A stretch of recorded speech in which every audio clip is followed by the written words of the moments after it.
Сәлеметсіздер ме? Бүгін краб таяқшалары салатын жасайтын боламын. Менімен бірге болыңыздар. Бізге қажетті заттар: күріш, жүгері, краб таяқшалары және де қияр қажет болады. Күрішімізге суымызды құйып, тұзымызды салып, піскенге дейін қойып қоямыз.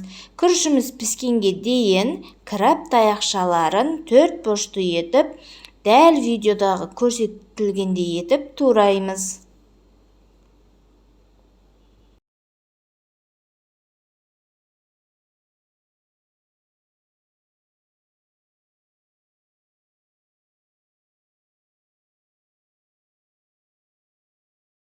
Краб таяқшаларын турап ыдысымызға салып алдық. Келесі қиярымызды дәл краб таяқшалар секілді тураймыз. 4 бұрышты етіп тураймыз.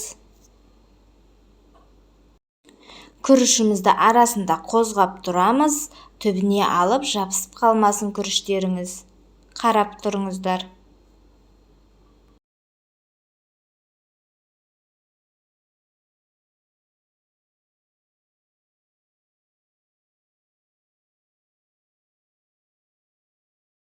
Туралған қиярымызды краб таяқшаларының үстіне салып, оның үстіне бір банка жүгерімізді саламыз, үстіне горохымызды және күрішімізде пісті, дайын болды.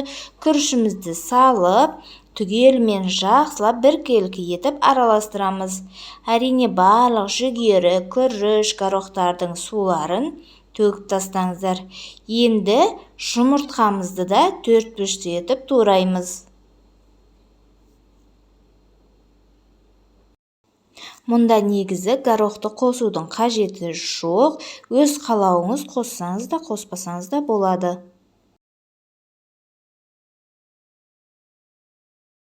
Туралған жұмыртқамызды салатымыздың үстіне салып, оның үстіне өз қалауыңызша майонез және дәміне қарай тұзымызды салып, жақсылап араластырамыз.